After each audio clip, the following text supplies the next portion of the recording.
Bienvenido sea usted a la Biblia Abierta y Evangelium, un programa dirigido y producido por su servidor misionero, Dr. Eliseo Núñez Estrella, esperando que este programa sea de bendición a su vida. La Biblia Abierta y Evangelium es un programa donde enseñamos con la sana doctrina. Si le gustaría comunicarse con nosotros para estudiar la Biblia por correspondencia a través de cursos bíblicos completamente gratis dentro de los Estados Unidos, al final estaremos proveyendo nuestra dirección, número de teléfono y correo electrónico. Quédese con nosotros y recibirá palabra de Dios. Nos vemos al final del mensaje bíblico.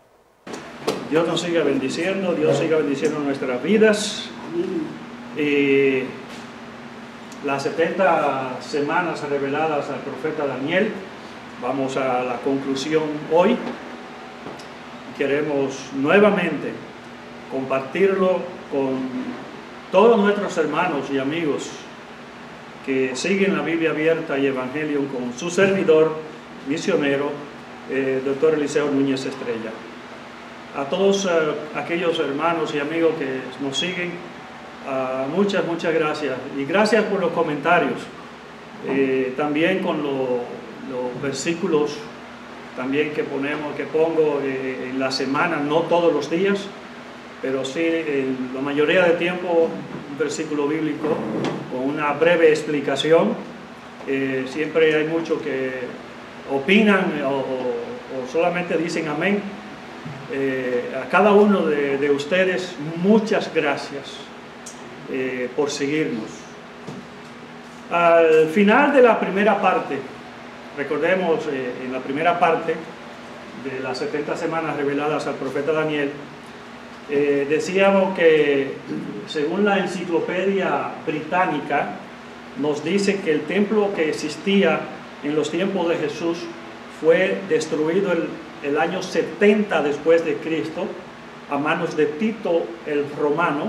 Por lo tanto, de acuerdo con la profecía de Daniel, el Mesías tenía que venir y ser crucificado entre el 30 de marzo después de Cristo y el año 70 después de Cristo. O sea, que esto fue asombrosamente. Cristo fue crucificado el 3 de abril del año 33 después de Cristo. Y esto demuestra que las primeras 69 semanas de la profecía de Daniel ya se han cumplido con exactitud asombrosa. Nos quedamos con la cuestión, la pregunta, ¿y qué de la última semana? ¿Qué de la última semana? Vámonos inmediatamente a Daniel,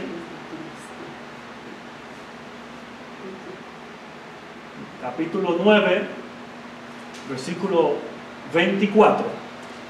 70 semanas están determinadas sobre tu pueblo, o sea, pueblo de Israel, y sobre tu santa ciudad, Jerusalén. El cumplimiento histórico de la primera parte de la profecía nos muestra que las semanas son semanas de años. 70 semanas son, por lo tanto, 490 años. Veremos que las 70 semanas están divididas en 7 semanas más 62 semanas. Y entonces, tras un espacio de tiempo, una semana, última semana. O sea que al final de las 70 semanas ocurrirán las siguientes 6 cosas. Y observemos este versículo 24 del capítulo 9 de Daniel. Primero, está subrayado ahí: terminar la prevaricación y poner fin al pecado. O sea que, aunque esto puede referirse en un sentido general a todos los pecados de Israel, hace referencia en especial al rechazo de la nación que mostrada al Mesías. En la segunda venida de Cristo, un remanente se volverá a Él en fe. Y la segunda es la prevaricación, y el pecado serán perdonados. Tercero es expiar la iniquidad. El fundamento para la expiación fue puesto en el Calvario, pero esto se refiere al momento todavía futuro en el que el remanente creyente de la nación de Israel entrará en el beneficio y disfrute de la obra consumada de Cristo.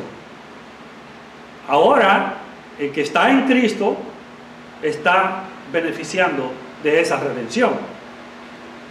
También tenemos el número, la cuarta cosa es traer la justicia perdurable. También esto señala a la segunda venida y el milenio, cuando el rey reinará en justicia.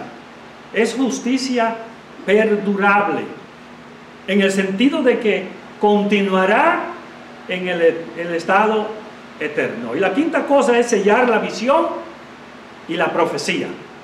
El conjunto principal de la profecía del Antiguo Testamento se centra en el glorioso retorno de Jesucristo a la tierra y su reino subsiguiente. Por lo tanto, la mayor parte de las profecías se habrán cumplido al término de las 70 semanas. Y la sexta cosa es ungir al Santo de los Santos, lugar santísimo. Al comienzo del reinado milenario, el templo descrito en los capítulos 40 y 44 de Ezequiel será ungido o consagrado en Jerusalén. Y debemos tomar en cuenta que lo que es Ezequiel, Zacarías, Isaías, Daniel, tienen toda una relación con todas las profecías, inclusive con Apocalipsis. Ahora, en el capítulo 11 de Ezequiel, versículo 3, vemos aquí cómo la nube de gloria y la gloria de Jehová se elevó de en medio de la ciudad y se puso sobre el monte que está al oriente de la ciudad. Aquí vemos cómo esa nube de gloria lentamente, esa gloria abandonada, lentamente el templo en Jerusalén. Pero la gloria del Dios de Israel volverá en la persona del Señor Jesús cuando Él venga para reinar. De eso ya estamos hablando de la segunda venida. Ahora, versículo 25 de Daniel: sabe pues y entiende que desde la salida de la orden para restaurar y edificar a Jerusalén hasta el Mesías príncipe habrá 7 semanas y 62 semanas. Se volverá a edificar la plaza y el muro en tiempos angustiosos. Sabe pues y entiende. Este fue el edicto de Artajerjes en el 445 antes de Cristo, y esto está por allá por Nehemías. Nosotros ya lo vimos anteriormente en la primera parte. Hasta el Mesías dice príncipe. No se refiere únicamente a la primera venida de Cristo, sino más particularmente a su muerte. Y esto lo vamos a ver más adelante en el versículo 26.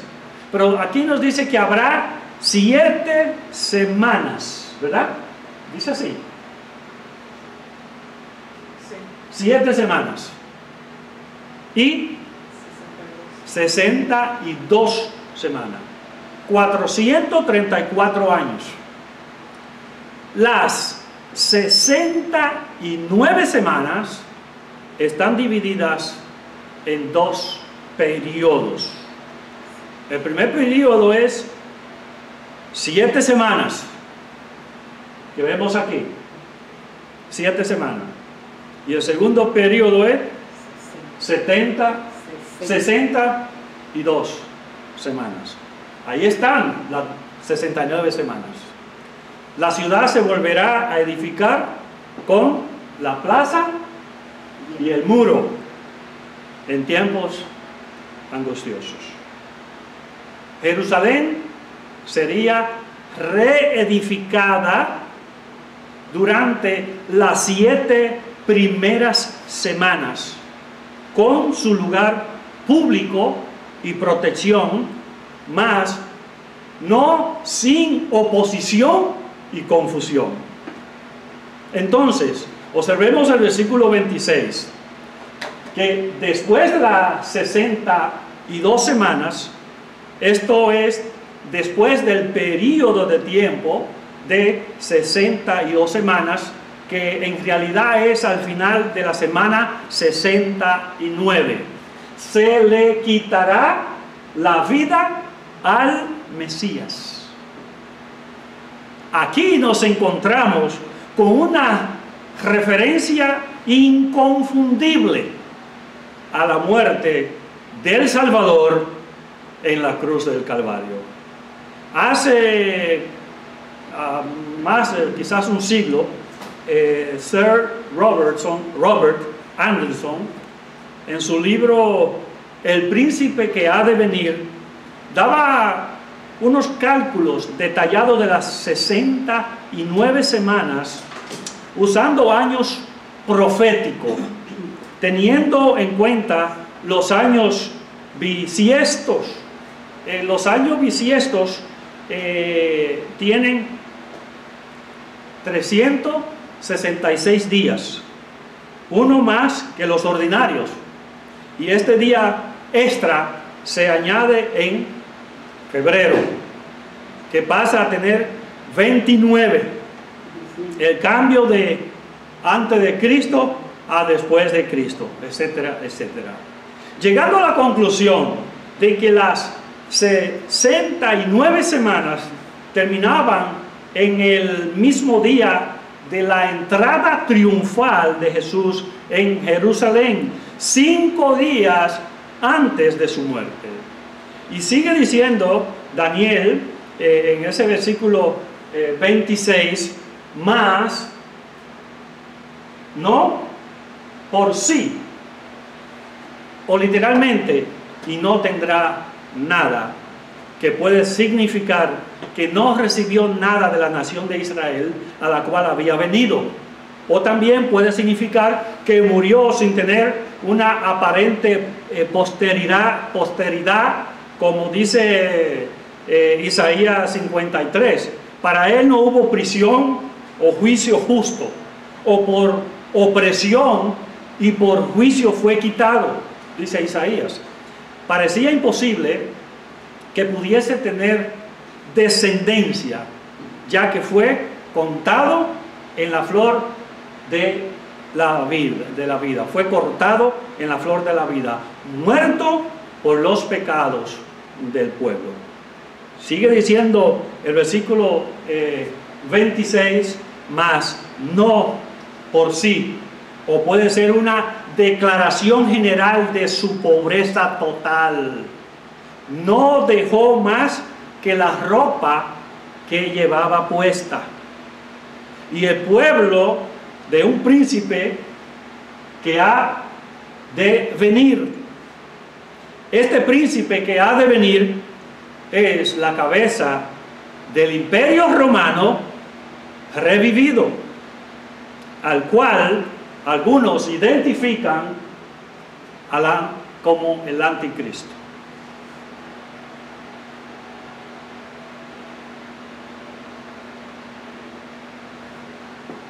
Y esto será subirá el poder durante la tribulación, que diga, la tribulación. Y su pueblo, por supuesto, son los romanos. Dice que destruirá la ciudad y el santuario.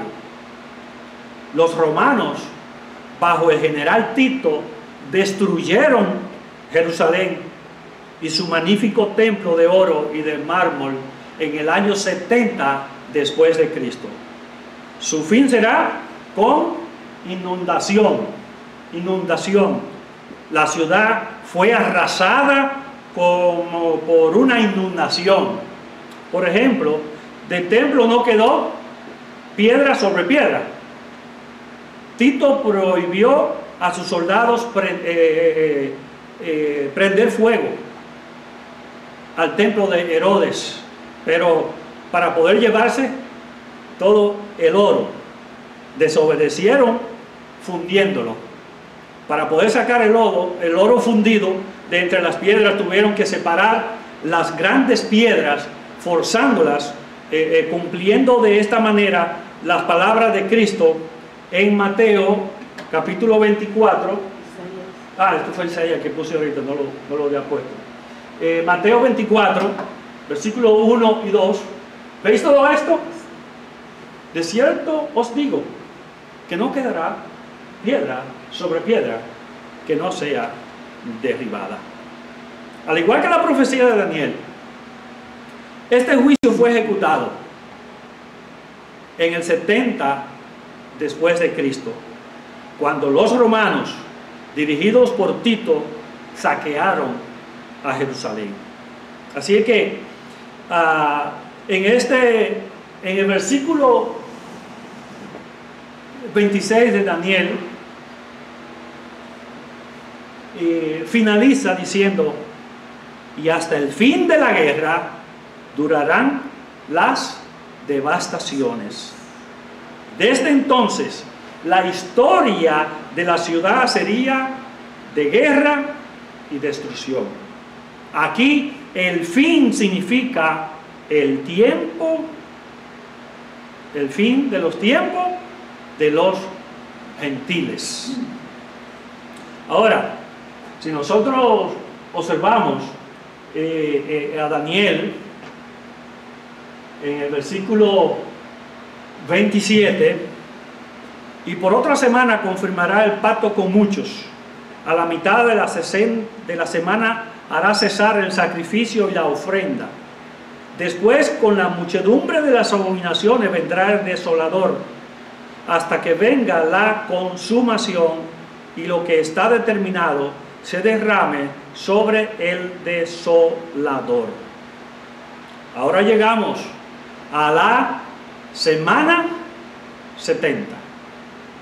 Como ya se ha mencionado previamente, hay un espacio de tiempo entre las semanas 69 y 70. Hay un espacio, pero este periodo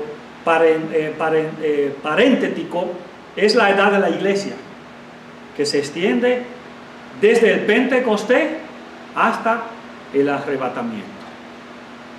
Esto nunca se menciona en el Antiguo Testamento, porque era un misterio escondido en Dios desde la fundación del mundo, pero revelado por los apóstoles y profetas del periodo del Nuevo Testamento. De todas formas, el principio de un espacio de tiempo ilustró muy bien nuestro Señor en la sinagoga de Nazaret, en Lucas, el capítulo 4, versículo 18 y 19. El Espíritu del Señor está sobre mí, por cuanto me ha ungido para dar buenas nuevas a los pobres. Me ha enviado a sanar a los quebrantados de corazón, a pregonar libertad a los cautivos y vista a los ciegos, a poner en libertad a los oprimidos, a predicar el año agradable del Señor. Jesús iba regularmente a la sinagoga, cada sábado.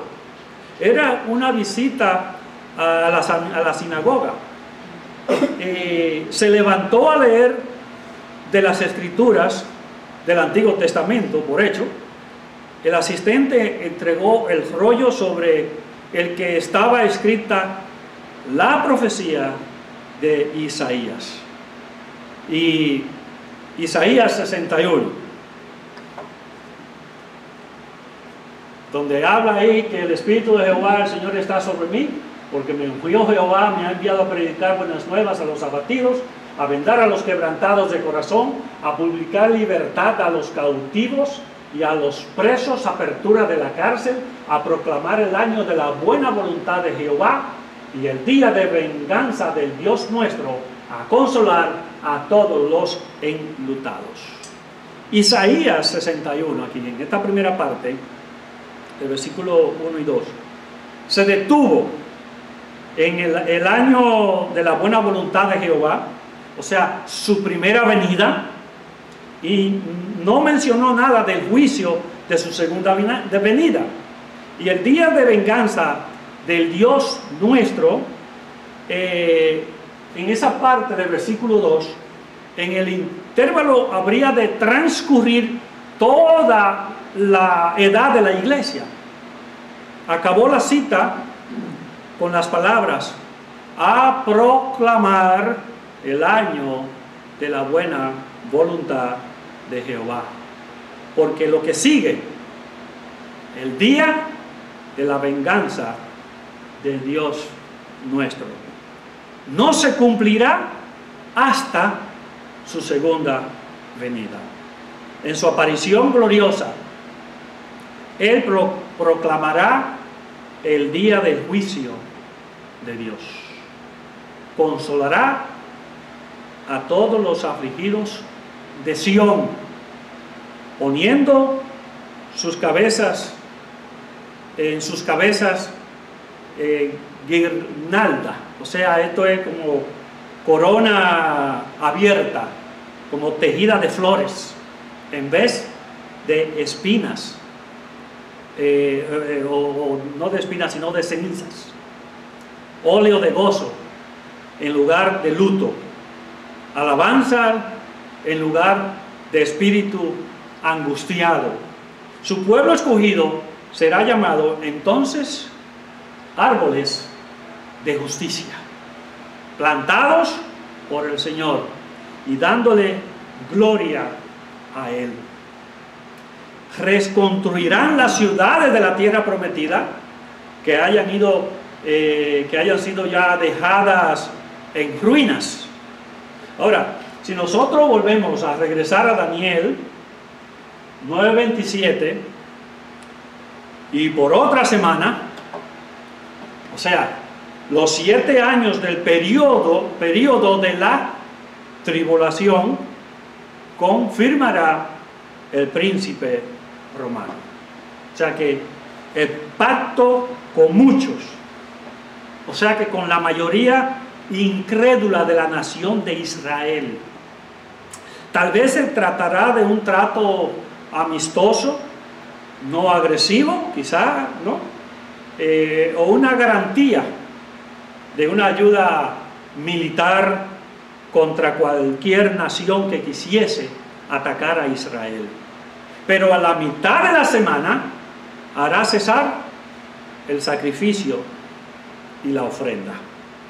El príncipe romano se volverá hostil para con Israel, prohibiendo los sacrificios y las ofrendas para Jehová.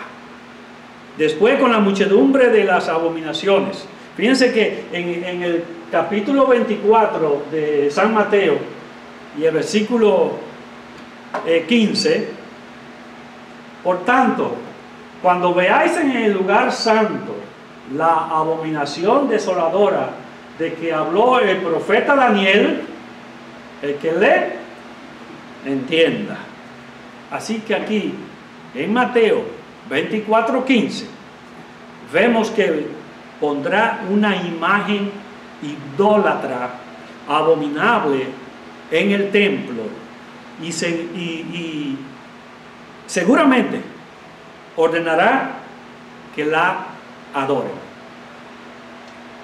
Vendrá el desolador, Él te va, perseguirá y destruirá a todos los que se nieguen a adorar la imagen, hasta que venga la consumación y lo que está determinado se derrame sobre el desolador. O sea que la terrible persecución contra los judíos continuará durante la última mitad de la semana 70, período conocido como la gran tribulación. Creo que hemos hablado ya en otras ocasiones de que el primer período es la tribulación y el segundo período es la gran tribulación. Entonces ahí será la mitad de la semana 70. Entonces, el príncipe romano, el desolador, será destruido tal como Dios lo ha determinado, echándole al lago de fuego. Y esto es según Apocalipsis capítulo 19 versículo 20. Al llegar a este punto, hemos llegado ya a la mitad de la tribulación. Esto lo sabemos al comparar ese versículo 15 del capítulo 24 de Mateo con Daniel 27. Daniel predijo que en medio de la séptima semana, esto es, a fin de que los 3 años y medio se levantaría una imagen idolátrica en el lugar santo. Esto es, el templo en Jerusalén.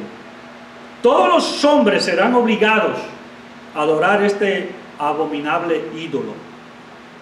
Y la resistencia a hacerlo será punible con la muerte. Y esto también lo dice Apocalipsis en el capítulo 13 y el versículo 15. Ahora, en conclusión, el levantamiento del ídolo será la señal para los que conozcan la palabra de Dios de que ha comenzado la gran tribulación. Porque, permítame decirle, tan pronto la iglesia sea levantada, muchos se van a quedar y van a tener conocimiento de lo que hoy hablamos de la palabra. Y van a tomar la palabra de Dios también para informarse. Entonces, eso se va a quedar para ellos, lo que se quede. Pero hay del que se quede. Como ya hemos hablado de la gran tribulación, de la tribulación y la gran tribulación, ustedes se imaginan que la mujer, bueno, habla también Mateo, habla en los evangelios, creo que hay de aquella que tenga luz en ese tiempo. Que los niños tengan hambre, que no haya que comer, que darle, o no dejarse poner la marca, porque si se deja poner la marca, entonces podrán comprar, pero para toda la eternidad van a estar muertos. Entonces, hay muchos creyentes hoy descarriados. Oh no, yo no me voy a dejar poner la marca, que me corten la cabeza. Sí, deja que te vea, si te ve en esa situación. Como dice mucho refrán por ahí, la verdad es mala de ver. Observemos que el Señor quiere que cada uno lea la profecía y que la entienda, según Mateo 24:15. Pero la dicha, la bienaventuranza del creyente en Jesucristo hoy es que no estará aquí para ese tiempo. No estará aquí el creyente en Jesucristo. Porque hoy, lamentablemente, muchos son creyentes, muchos son cristianos, pero no seguidores de Jesucristo. Lamentablemente, no sabemos cuándo el Señor regresará en su segunda venida, mucho menos sabemos cuándo la iglesia va a ser levantada. Tampoco sabemos cuándo nosotros partiremos de aquí, antes de que la iglesia sea levantada. No lo sabemos. Por eso es que hay que estar apercibido, hay que estar, porque no siempre se ven las oportunidades. Hay que estar listo para el encuentro con el Señor. Amén. O sea que no sabemos. A muchos se le ha dado la oportunidad de que al momento de partir de este mundo crean en el Señor Jesucristo, pero no todos van a tener esa dicha, o no la han tenido, porque hay muerte súbita por algo que suceda, y para esto debemos afirmar nuestra fe en el Señor Jesucristo. Es más, no estaremos aquí para ninguno de estos acontecimientos. Y quizás muchos cristianos dirían, muchos evangélicos, me gustaría a mí ver con mis propios ojos lo que le va a pasar a otra gente. No va a haber tiempo para eso, porque nosotros vamos a estar adorando a aquel que dio la vida por nosotros en la cruz del Calvario. Y ya no habrá dolor, ya no habrá por qué lamentarse, porque estaremos con Él por una eternidad. Aún más, miren lo que dice el apóstol Pablo en Romanos, capítulo 14, versículo 7, y esto es antes de que alabemos al Señor con este coro que vamos a cantar al final. Dice Romanos 14, 7 y 8: porque ninguno de vosotros vive para sí, y ninguno muere para sí. Pues si vivimos, para el Señor vivimos, y si morimos, para el Señor morimos. Así pues, sea que vivamos o que muramos, del Señor somos. Así que antes de cantar ese coro, esa alabanza, Pablo está insistiendo en una cosa: sea cual sea el camino que escoja, que cada cual esté convencido de lo que hace en esta vida. Sus acciones deben estar inspiradas no en la convención, sino en la convicción. Hay una diferencia de convención y convicción. Uno no debe hacer nada simplemente porque los otros lo hacen, ni porque está dominado por un sistema de tabúes más o menos supersticiosos, sino porque se lo ha pensado y ha llegado a la conclusión de que por lo menos él, eso es lo que tiene que hacer. El señorío de Cristo entra en todos los aspectos de la vida de un creyente. Nosotros como creyentes en Jesucristo tenemos que vivir el evangelio de Jesucristo en cuerpo, alma y espíritu, porque somos del Señor. No vivimos para nosotros, y no debiéramos. Si pensamos vivir para nosotros, no estoy diciendo que si tiene que trabajar, si tiene que hacer lo que tenga que hacer, no estoy diciendo esto, sino que tenemos primeramente que vivir para el Señor. Debemos vivir para Él. No morimos para nosotros, sino para el Señor. Es cierto que lo que hacemos y decimos afecta a otros, entonces vamos a tener cuidado, pero esto no es lo que se trata aquí.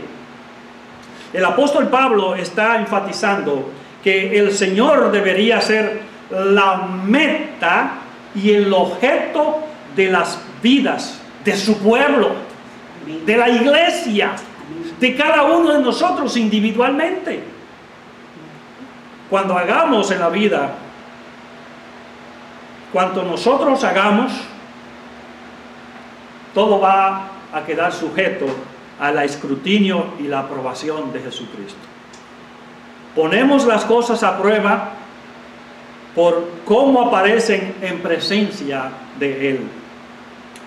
Aún en la muerte, aspiramos a glorificar al Señor al ir a estar con Él. A Él pertenecemos tanto en vida como en muerte. Amén. Y si vivimos, para Él vivimos. Y si morimos, para Él morimos. Sea que vivamos o que muramos, somos del Señor. ¿Qué tal si cantamos esa alabanza para concluir? Y si vivimos, para Él vivimos. Y si morimos, para Él morimos. Sea que vivamos o que muramos, somos del Señor, somos del Señor. Y si vivimos, para Él vivimos. Y si morimos,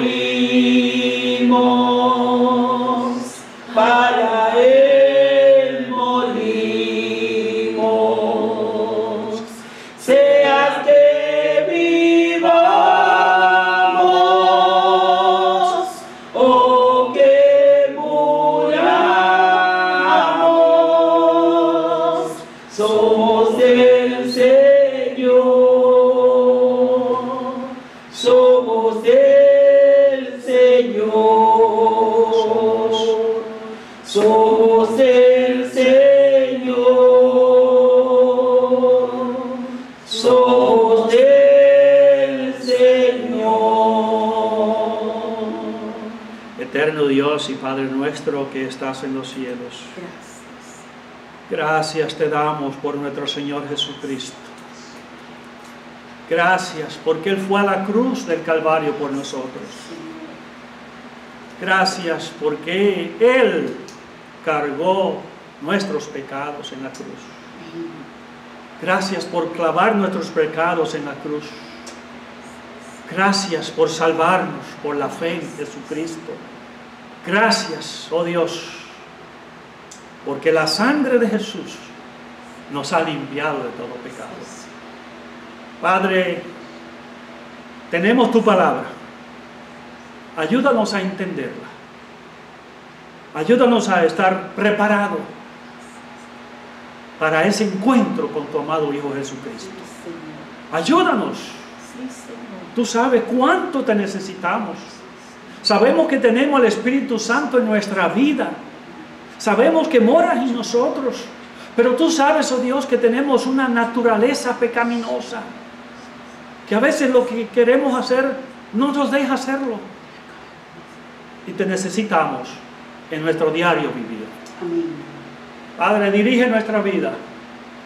Y ten piedad, ten misericordia de aquellos que no son creyentes. Te pedimos que sea con la iglesia que hoy proclama el reino de nuestro Señor Jesucristo. Muchas gracias por todo. En el nombre de Jesús.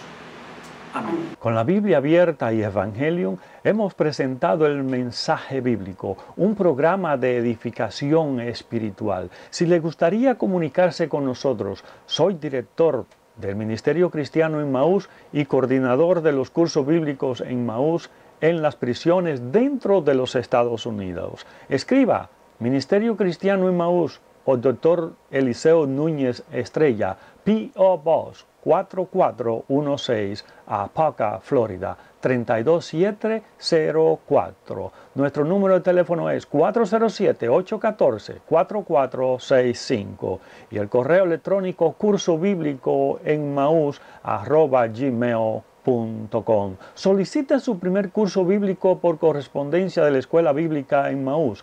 Únase a los que quieren aprender más acerca de lo que la Biblia enseña. La Escuela Bíblica Emmaús está en varios países del mundo. Solamente déjeme saber de dónde nos escribe y haremos el contacto. Nuestra generación se siente cada vez más inquieta por los graves problemas que la opresionan. Hay crisis de relación entre los pueblos y entre las familias, crisis moral, política, económica, crisis de amor, de fe y de esperanza. Descubra usted mismo la respuesta que Dios da a estos problemas. Únase a la familia estudiantil de Emmaús. Más de 9 millones de personas en 125 idiomas distintos han seguido estos cursos que dan a conocer el mensaje que Dios tiene para nuestra generación. Si tiene un amigo o un familiar dentro de los Estados Unidos en la cárcel o la prisión, también lo enviamos completamente gratis. Todo a la gloria de Dios. Gracias por acompañarme.